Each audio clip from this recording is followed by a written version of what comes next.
with the Lord's Prayer. We'll go from there. Our Father who art in heaven, hallowed be thy name. Thy kingdom come, thy will be done on earth as it is in heaven. Give us this day our daily bread and forgive us our trespasses, as we forgive those who trespass against us. Lead us not into temptation, but deliver us from evil. For thine is the kingdom, the power, and glory forever and ever. All right, great show ahead of us. I believe that Gary's gonna try to be on, which is awesome. Smitty did play testing yesterday, invaluable play testing with Michael. So that's going to be like triple valuable. Today we're going to lead with that and have Smitty's ideas about that. I also chimed in the group. I kind of finally, I think, kind of cracked the nut on how I want to present sideboarding to you guys on Atlantis Shuffle, and so on. And so that'll put you guys in a great position to leverage this bonanza of a deck. It's really fun. And I'll be able to teach kind of a lesson about, so David's got some upcoming content that he'll be talking about with one of his things, and we'll really be getting behind this. So it's great for this group to understand it ahead of time.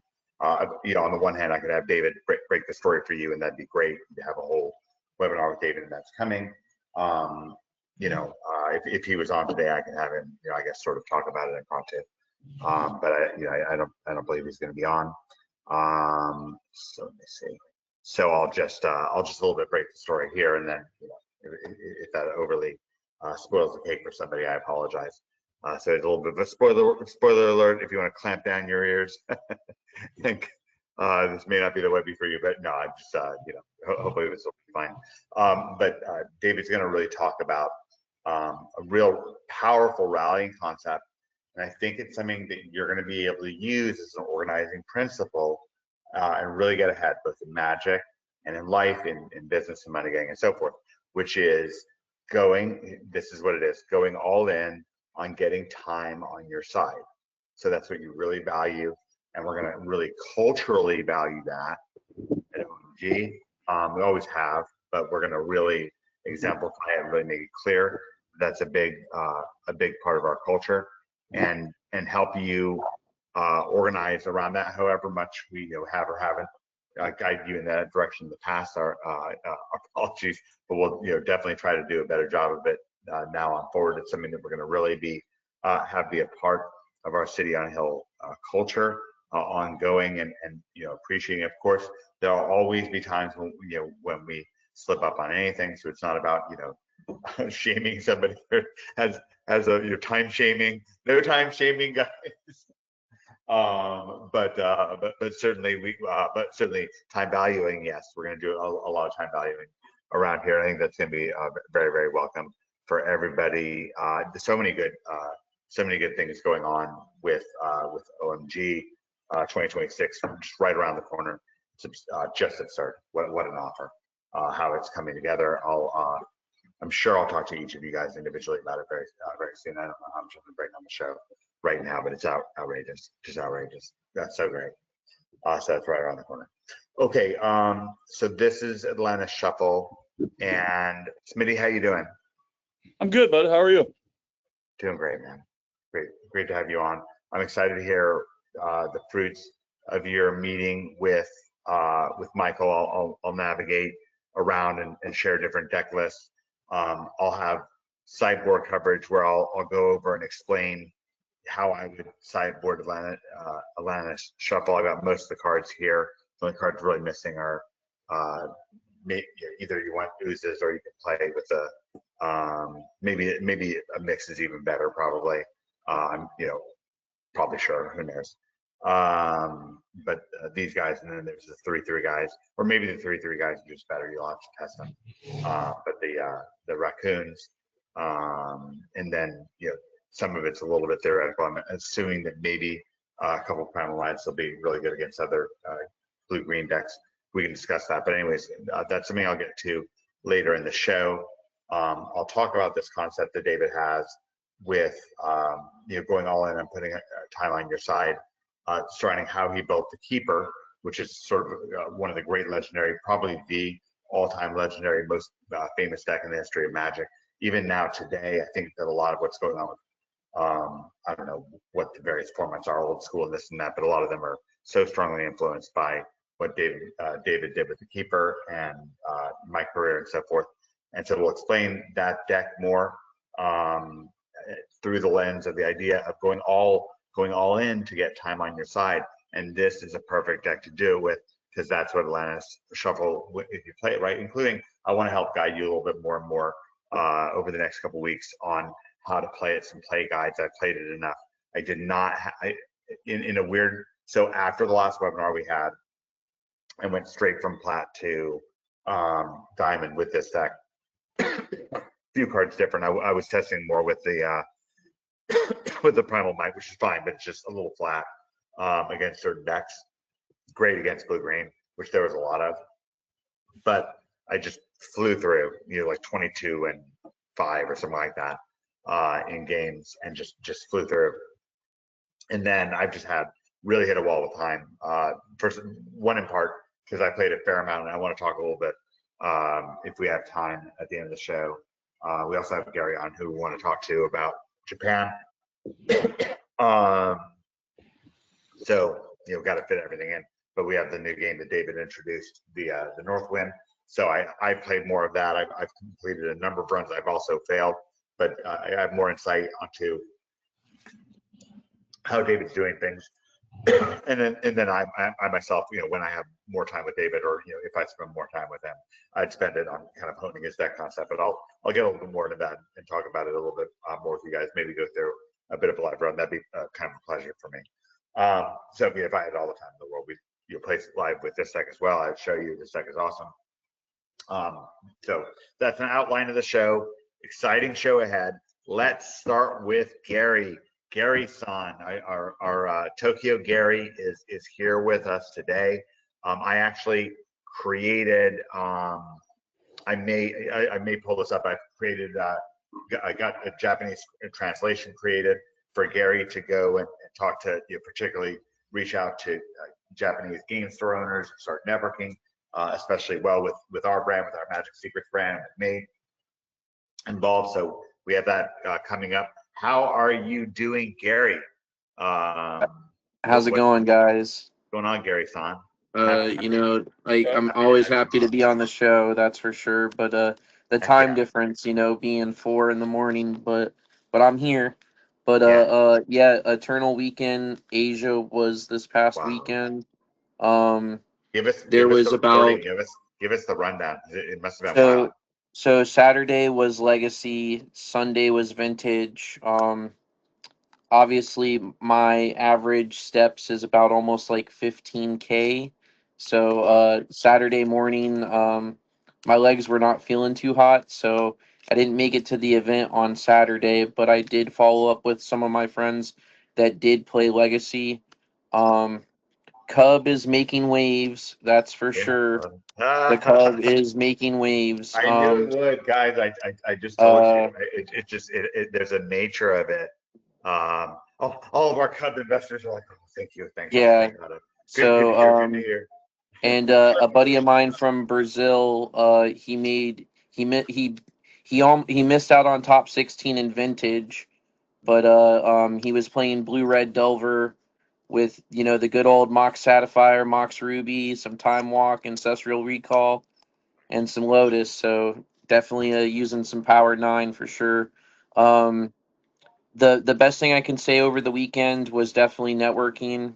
Magic does have we have right now builders at our house doing kind of a major renovation. And a couple of them, kind of overheard me, and they're like, "Oh, what do you do?" That kind of thing. And I mentioned that, of course, that we played Magic, and I still do. And they're both avid Magic fans, and it was so cool for them.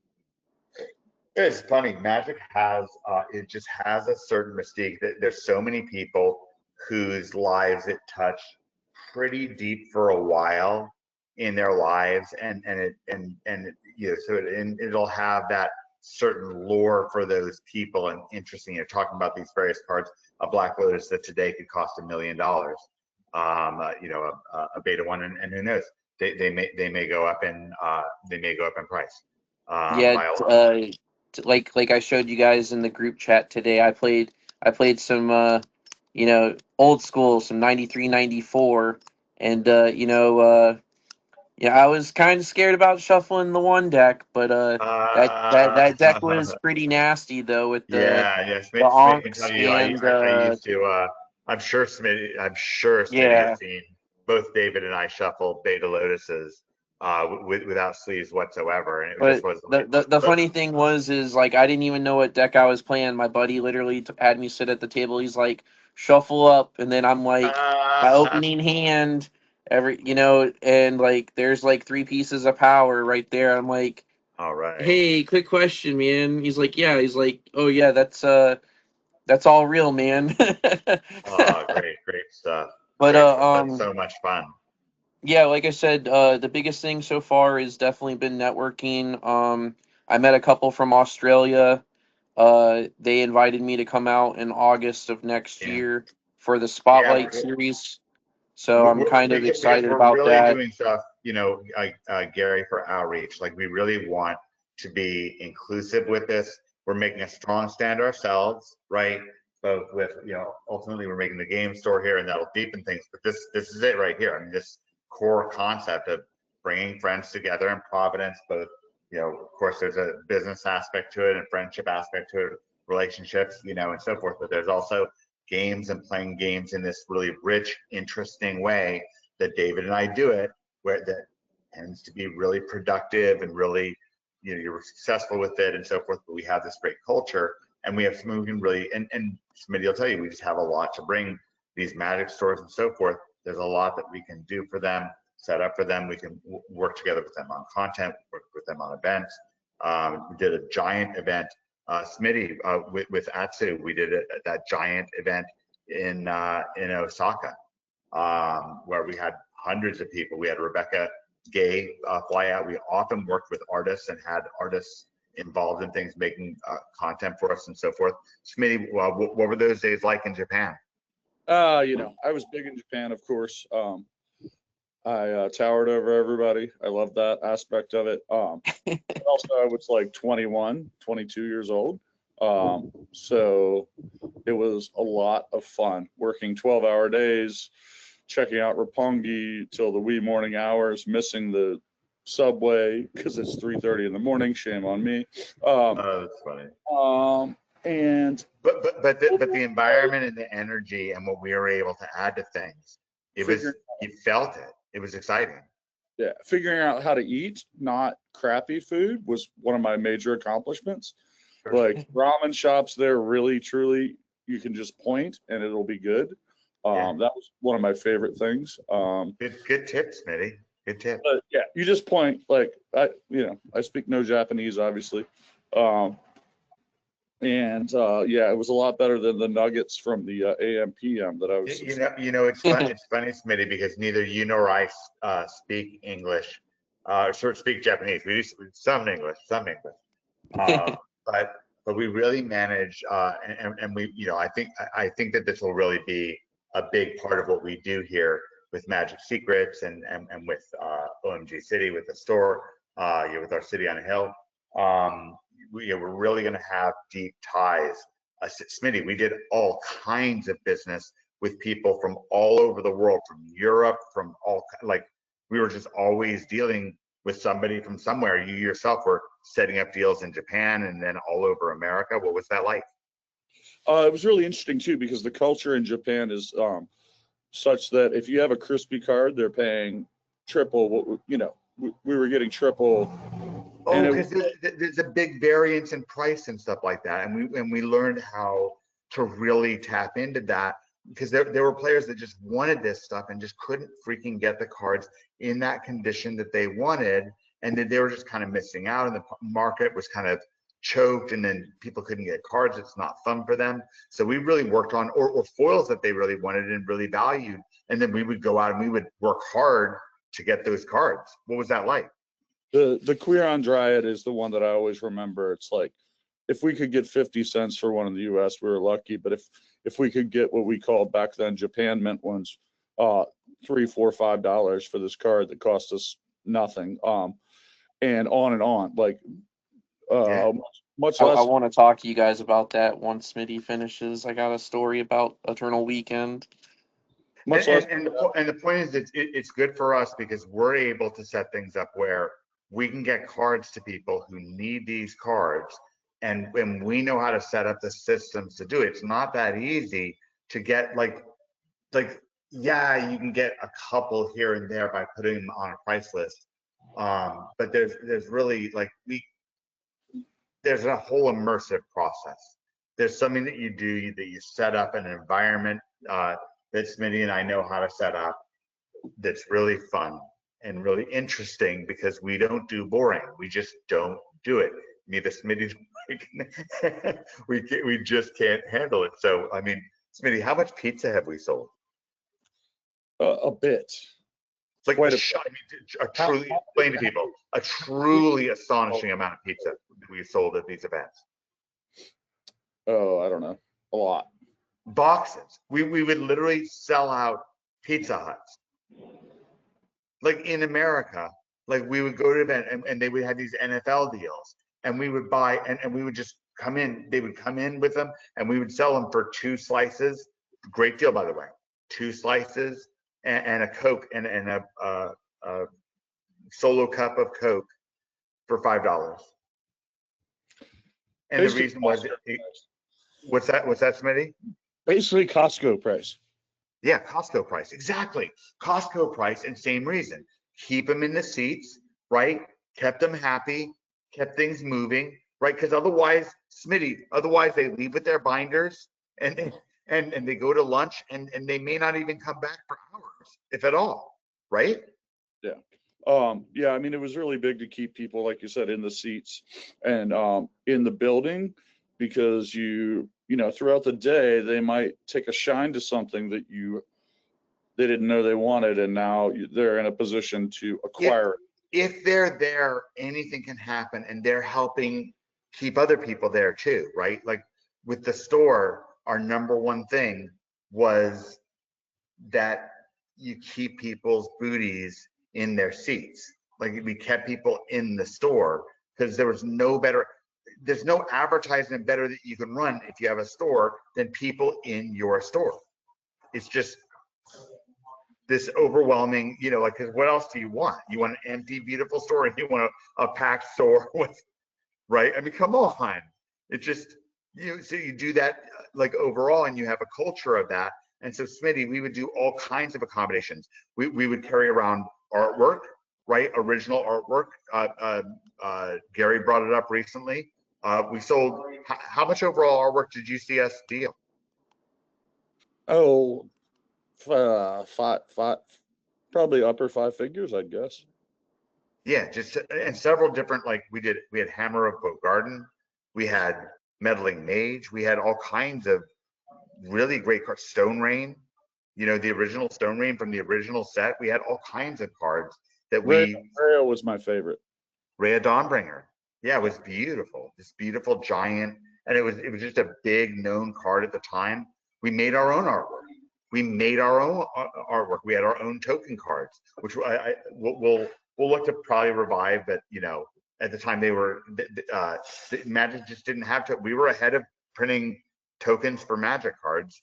Just had them with the endgames.com logo beautifully printed on the back, and it would help people kind of virally come over to our site and check things out. And Smitty went out with every eBay auction. And how many eBay auctions did we do, Smitty?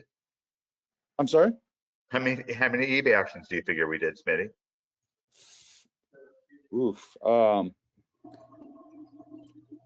If I had to guess, honest guess, I'd say 10,000. Yeah, easily 10,000 or more. Yeah. It was probably more, but like.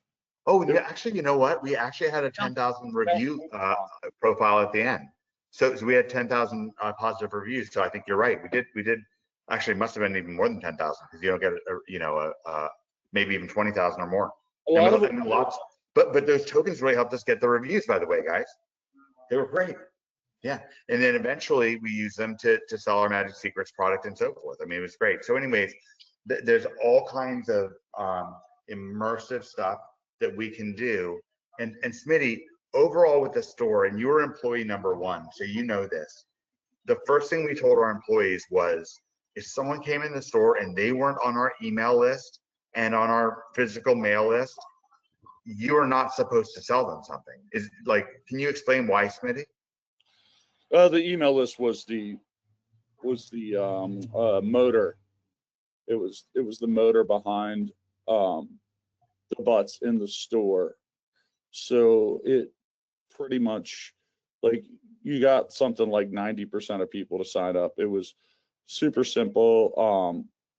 And the dividends, they just, We told what was going on in the store, who was winning the tournaments, who had cool painted Warhammer sets.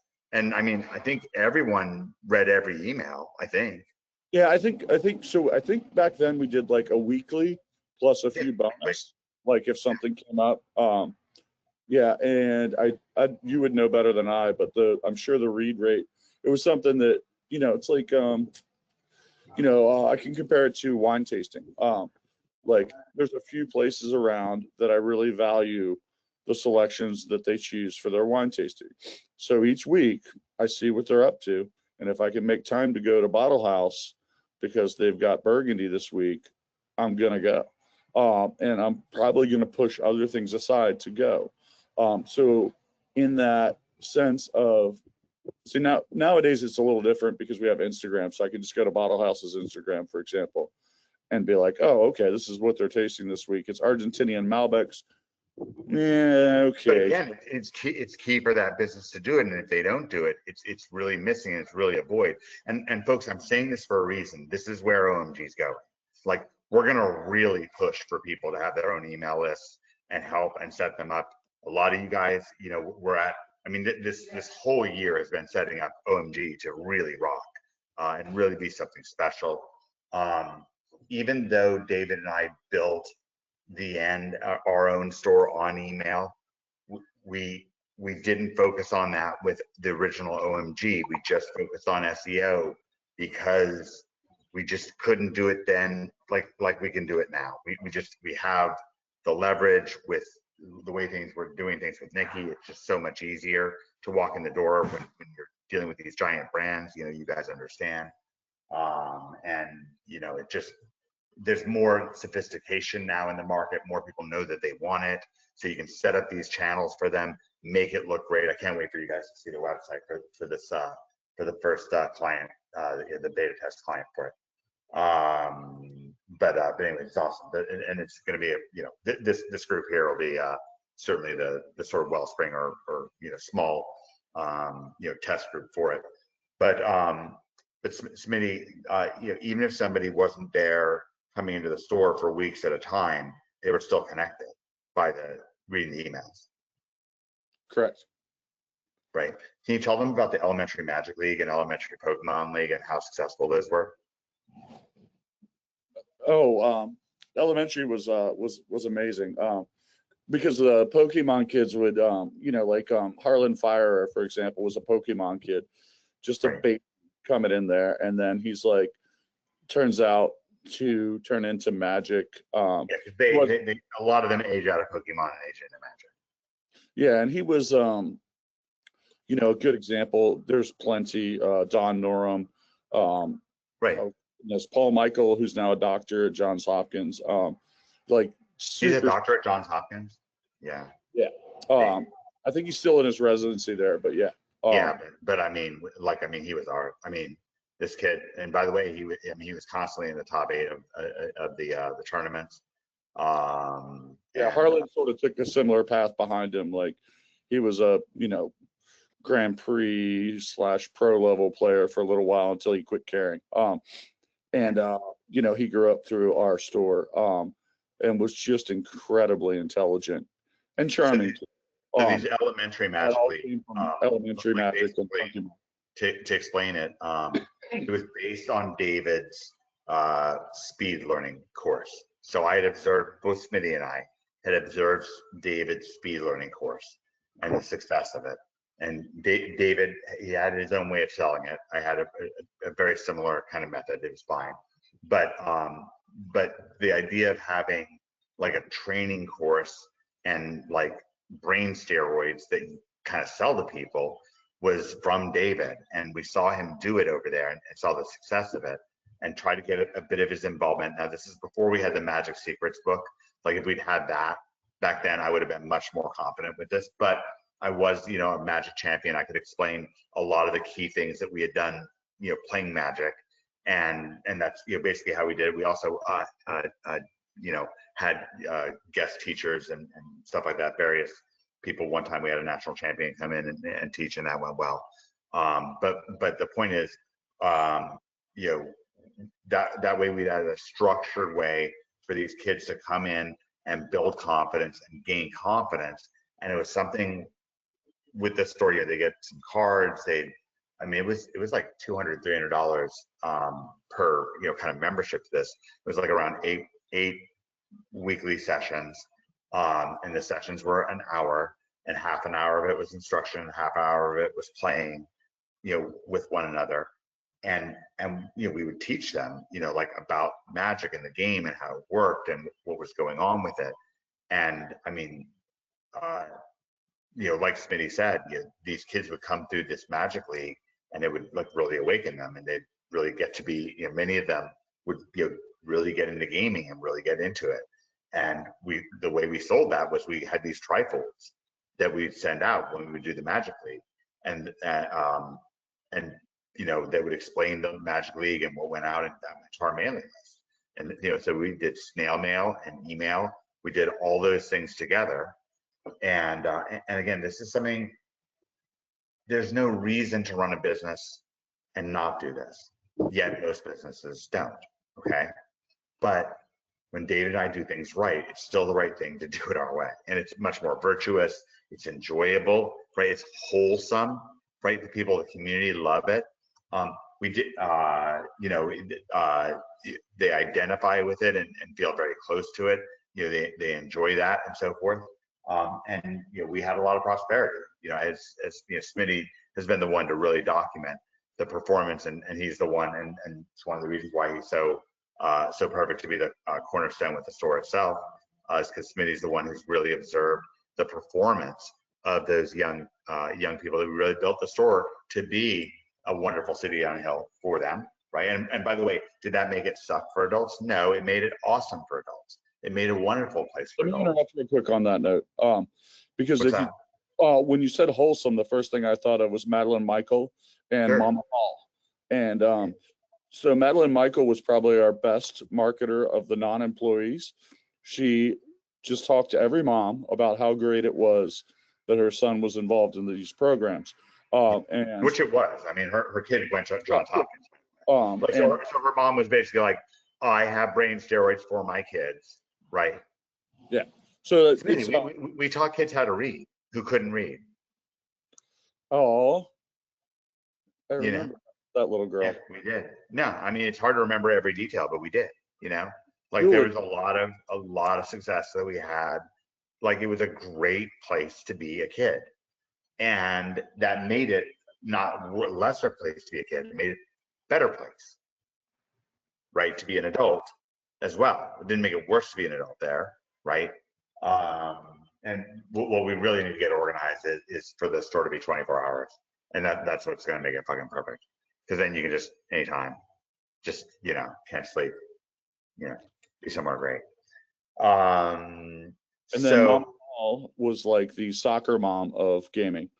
You know, all this all around, even when I was not me, but like, you know, she would average probably five, 6 kids to a tournament, you know, to a PTQ, these teenagers. And so it was just, she would bring them all out and herd them around and shepherd them around. We had a ride board in the store, and these types of things. It may sound fanciful, but I did all these for a reason, because they were right. Because this is the way to do it, right? And it's not just the way to do a game store. Of course, we'll do the game store this way, but it's the same way to do, you know, heating and air conditioning. You know, if it's a business where people are not likely to use again, right? Or like, but then it's going to be referral, and really pay attention to be referrals. Like, you know, like, for example, if referrals are going to really work for you and they can get like a lot of money, make cards that are just really valuable and just put $1 into a card and just say, hey, like we know that a job can be, $10,000, we want to have a few cards. If we feel like somebody really likes us, have some on hand, give them, have that be, kind of a part of things. So anyways, these are all things that we did, like all things that remember, these people, this is their whole livelihood. So it's absurd to like not do these things. Why? Because they don't put, you want to put time on your side, right? So if you're the heating and air conditioning guy, you really, every 15 years, a homeowner is going to need you to come in and put a new system. And it's a lot of money. And, are they going to have to go through the uncomfortable process of figuring out who to go to and when it's time, right? With somebody else and some stranger every single freaking time, right? Or are you going to have that red carpeted for them? I don't know. I mean, I think it's better red carpet. I just think it's better to red carpet on. Yeah, that's what I can do is I can particularly with OMD, I can particularly. That's why I always call it a red carpet conversion. So maybe I can explain that kind of more in more greater detail with Mickey involved with this OMG 2026. Anyways, so fantastic, Gary. Please continue. So you're actually now going to be traveling out to some of these stores because a lot of these things that we're making available for ourselves, we can help these other businesses run a better business. If they want to talk to us more, it's because we want to do more than just selling cards. We want to help them really grow, run a business. Yeah, like going back what we were talking about earlier about how like certain cards were certain money, like Quantum Riddler is like selling for 12, like their vendors are buying Quantum Riddler at 12,000 yen, which is equivalent to $80. Wow. So they're paying $80. The vendor is paying $80 just to try and get Quantum Riddler. After COVID, Japan, they don't open up as much product as they used to.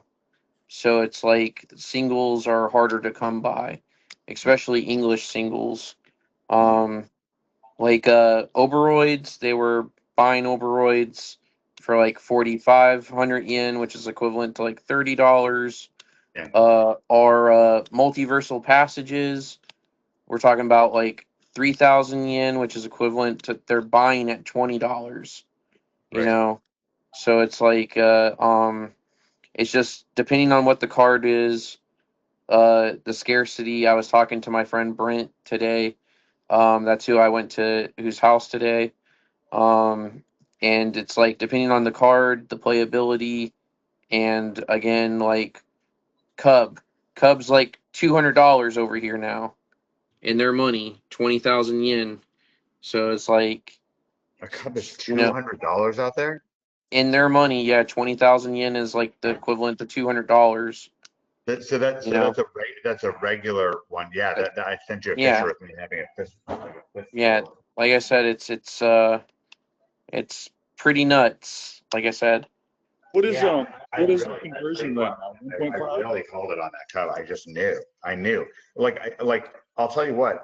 At one point, I saw the only Cubs that they had. The cheapest price was $200 one night on these foils, yeah, and I was like, I'm not going to buy it, but still, I don't think it's crazy. yeah. Like I said, the Cool fact that card, new Cubs card. now, like I played Modern on Sunday, Yeah. and like, um, obviously not a lot of people in our group knows about Modern, but uh, there's a Black Green Golgari list with Yawgmoth, and Cub goes infinite with Yawgmoth because you sacrifice a land creature, it ETB, it like comes back into the battlefield. There's a landfall trigger where you're producing 1/1 insects for every time a land enters the battlefield. So it's like an infinite combo, and like it's a drain and gain. So it's like I played that in modern. It was like one of the Australian guys' decks that let me play, because the idea is like we got a group of guys together and made a pod, and then essentially we were just playing modern while we were waiting for our buddies that were playing in vintage and stuff. So Great. it's like, and Great like I networking. said, it was a network thing. Yeah, no, Um, I mean, great networking, and just again, just invaluable because, as we build, trust and connections with these, these stores, and, it'll more tends to be, I mean, Smitty can tell you, I mean, we have one guy that we work with, Atsu, that was, probably accounted for 20-30% of our overall business, where it was very, very important to us. So one person can become very important. And then, there's a diversity of people that we're going to wind up working with, throughout America and throughout Japan. How many different game stores in America do you think that we uh, worked with in some way, shape, or form over the time, Smitty? Yeah, I mean, if we count them all that we worked with, probably 120. Wow. I remember I had a planner back when more people wrote things down.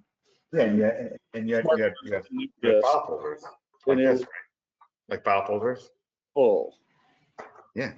of name, address, number, email, etc. And then there were the Nacogdoches, Texas guy, or the Toby from Lugoff, that we did a shit ton of business with. Not as much as Atsu, but like just over and over. Mr. Doctor Lawyer Indian Chief, I'm sure you remember him. Yeah, of course. And so yeah, it was intense there for a while. It was a shame when Pokemon fell off the cliff because we didn't really. Well, yeah, there was such a speculation surge, and having to deal with that, and everyone's the whole market going crazy. Um, so anyways, let me do things this way. I've got contractors somewhat coming online, and it's about 2:40. Let me get through some content that I want to, not through it, but let me share some content that I want to get to before they start using heavy equipment. So getting time, going all in on getting time on your side. So this deck gets its mana out and its mana base out as fast as possible, and then tries to clamp the game down as fast as possible, either with counters, right? Countering with repulsive mutation, countering important effects of Tiebinder, and then either directly countering a spell, and or copying a Tiebinder to counter another effect, with 3 steps ahead. These are all things that you can do, and of course, Mr. Green himself, closes out games almost faster than any other thing that you can, that just is practical. You quickly get it down. We can combine it with repulsive mutation, which I do very often, or copying it, casting it multiple times, copying it with Mockingbird, or especially just having a lot of mana because of Mockingbird. I think that this is one of the undervalued cards of the environment. But anyway, the proper way, I believe, to play this deck is to race to get mana down. That's why we have 21 drops here. It's a humongous number of 1 drops. This is the pivot card for sideboarding. It's very important. It's typically very good, but sometimes it's either a bit slow, maybe against red. I'd rather have, I would say, take them out and put in a forest and island. We talked about this with Dan Burdick in the group before. I'd put in a forest and island and 2 flood pit drowners. That way I'm, even if they burn up my creatures, I still have mana. Drowner, really disruptive. Maybe if you only wanted to put 1 land in, okay, but still, something along those lines. Against decks that are, really using their graveyard, you could take out the Mind Spring, because this is your like card economy slot. So then you could put in, you could achieve that card economy by taking out their graveyard altogether and kind of crippling their deck. That's kind of like your card economy. So you can do that, accomplish that with the 2 casting cost Raccoon, this guy here, which I don't have in this account. Yeah, right here, the Keen-Eyed Curator, which you can exile cards from their graveyard. Because the thing is, I want to keep the same thing. I want to keep creatures in the deck. I don't want to take them out. Even if I was playing against Synthesizer, I think I'd rather have Insidious Fungus because it just goes along with everything else, easier to copy and really get out of hand. With Drunith, you want to keep that engine going. It's really electrifying. You'll win a ton of games this way. With Drunith having plenty of fuel, you want to play a creature turn 1, Drunith turn 2, and ideally, cast a second creature then, or cast 2 creatures next turn. You want to slam it down, and then the game is just kind of over. So the same way what David would do with the Keeper, he had way more mana than the other decks had. He played Mana Vaults. Nobody else played Mana Vaults whatsoever. It was 1 mana where you could tap it for 3 mana. And then it wouldn't normally untap. You'd have to pay 4 mana and only during your upkeep to untap it. So it had a significant cost to untap it. But the point is, David knew it was all about racing to the point of potential victory. So he would go to the extremes of playing a card like Mana Vault, and yet he didn't play a Mox Emerald. That was very controversial. Very, very, very controversial. Just 0 mana, and you can tap it for green as if it was a free, casting cost forest, and yet you play these Mana Vaults. Smitty, were you going to say something? No, I'm good. I was just, I'm a longtime appreciator of Mana Vault. Oh, exactly. So he also did not play Mana Crypt. Right, he did not play Mana Crypt. That's correct. He did not. Because Mana Crypt, would put time against you, Smitty? David would only do things that put time on your side. Mana Crypt put time against you. It forced you to tap out during your main phase, which puts time against you. Or it could just burn you to death so much more easily and more predictably than the other stuff that he had that, like City of Brass or Mana Vault that he could use with this Mirror Universe. So what he'd do is he'd race mana down, and then everything else in the deck was there to wreck you, sir. To wreck you, to blammo, kablamo, take you out. Amnesia, Mind Twist, Mind Warp to take your hand out. Most people would just play 1 of them. He would play 2. 2 is twice as much. He played Merchant Scroll, the most importantly, which would go and get Ancestral Recall, which he figured was the most important card in the game. He was the only one to play Merchant Scroll. 1 blue and 1 colorless. Sorcery, search your deck for an instant, a blue instant. And so, he could get Ancestral Recall with it, and then later on he could get either Deflection or Mana Drain with it. Mana Drain, pretty crazy card. 2 blue, counter target spell, and during your next main phase, you get the converted mana cost and colorless mana that you can use to cast spells. It's a pretty crazy card. So David would have these spells that were very powerful, have a big effect on the game. Abyss, Moat, they just have a massive effect on the game, make it really prohibitive to play creatures against them, very, very difficult. Fireballs, he played. The other control decks didn't typically have X spells like that. Fireball, he'd play 2 fireballs. Mirror Universe, Elemental Augury, 1 red, 1 blue, 1 black. Crazy card. It's an enchantment. You can put 3 mana into it at any time and either look at the top 3 cards of your library or your opponent's, and you can set the order of them. So the total lock. And then he had Disrupting Scepter, 3 mana to make somebody discard a card. It could only be done as a sorcery.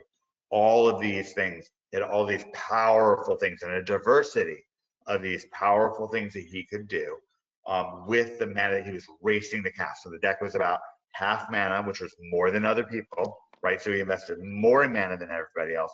But then, and what did he do? He skipped this sort of middle ground of stuff that wasn't really winning the time war. The time is on my side award.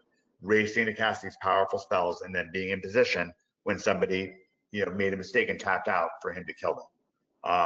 So we're doing the same thing with Atlantis Shuffle. We're racing to get mana down. In doing that, by the way, you often look up and you've got Lethal in play. You often look up. Smitty, you've played this enough to know that by the time you set up your mana base, you can oftentimes just attack 2 or 3 times and they're dead. Yeah, I talked with Dan a little bit about this. It's just go wide and defend. Like your resources that you've deployed is kind of where we want to be with this deck. And some things we talked about is also a Bororoid and Badger Mole superiority, which we worked on a Oh, bit. superior, right. So for focusing on the bottlenecks, right? What are the things like we don't have, I know that, and I've tested with it, the Innkeeper's Talent. We talked about it on the show before, but it's a card that I feel like we can play around. And so I don't want to play it because I feel like people can kind of play around it. It gives people too much time. You know, it's just not, whereas, for example, I'm really focusing on with this build, being able to stop their Overroid from even coming into play, or if it does make it into play, stopping it with a Tidebinder or by copying a Tidebinder. Because there's an absolute number of bombs that they're going to cast. Because every time someone casts the 2/1 Rabbit, I'm like, yes, I'm ahead on card economy. Every time they cast the Innkeeper's Talent, I'm like, yes, I'm ahead on card economy. Any card that's not in this deck, I'm showing you that when they cast it and it's blue-green, I'm pretty much like, yes. You know, that was a missed draw for them. Okay. That was the Savannah. That exactly. Smitty nailed it on the head. When other people would play, let's say, decks with mana drain in them, you know, counterspell decks, so put it that way, they would invariably have non-blue lands in their decks that were neither Strip Mine, Library of Alexandria, which you must have, right? Those cards you must have. 4 Strip Mines and 1 Library of Alexandria. But cards that were not that. Maze of Ith. No, you could not. No, we would never play Maze of Ith. Yeah, I know. I'm just saying, it's like that's what I faced that today. was a possibility, but we would never play Maze of Ith. Yeah, this is very scientific. We won so much with this. One of our proteges played a bad version of it and won the Type 1 National Championship with it. So anyways, you never play a non-blue land. You never play a land that doesn't tap for blue, because you are going to lose the Counterspell War, lose the Amnesia War. It was about the absolute number of blue mana, and so he would never play a land that didn't. Now he had a Plains in his sideboard for Blood Moon for addressing a real issue, but that's different, and an island for that matter. We often sideboard mana, but anyways, so this way of thinking. And this deck exemplifies it. You get ahead, and then you stop tapping out, and it's over. Like people, they're just Smitty. They're under control. You know, this card. I mean, you're just gonna so often you're gonna counter a spell, copy a Badger Mole cub, and draw 2 cards, and then have to discard them. I mean, hard to lose when you're doing that. Yeah, deploy and defend. The Merfolk, you know, you draw cards, so on. Go ahead, Smitty. Oh, I was saying it's deploy and then defend. I've played a lot of this deck recently. It was the most successful one. Although I may or may it's not. really good, right? I mean, it's just. I mean, how many times? I have some Of love. course, we're just mind spring for like 5 cards, right? Would that happen? That's the most I've gotten. You've told me that there are more, but I've usually Well, I mean, oftentimes you look up and you have 8 mana, so of course it can be, you know, it can be 7, it can be 8, whatever. But all right, when you use him for 5 and you drew 5 cards with him, did you win? Yeah. Okay, thanks. Yeah, it was actually against another Cub deck.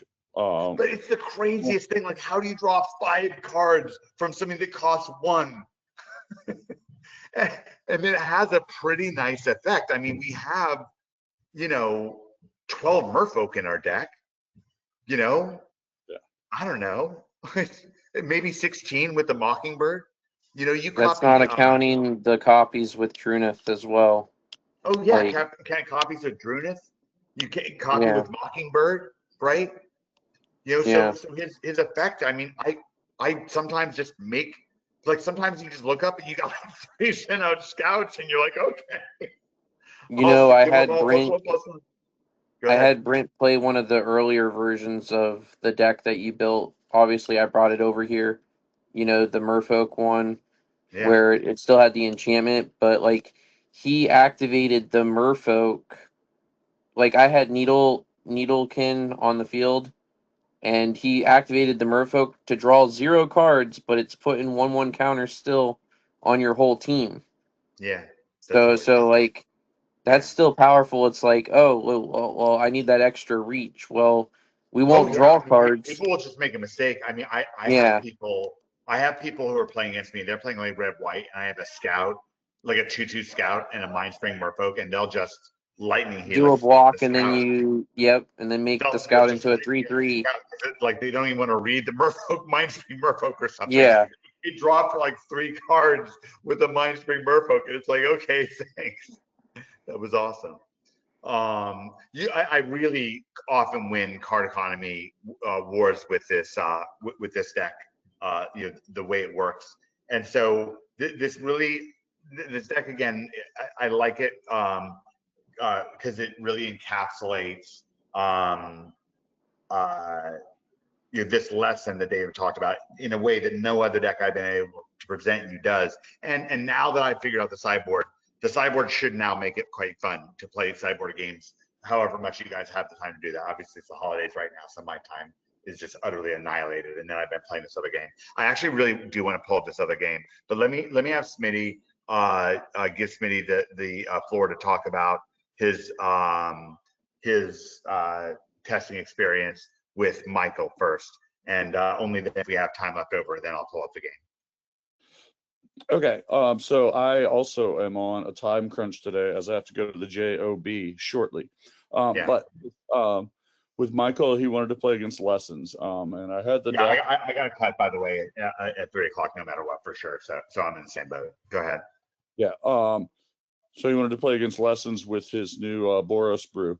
I'm sure somebody else could have played it better, but he basically just handed me my ass over and over and over again with the Boros deck.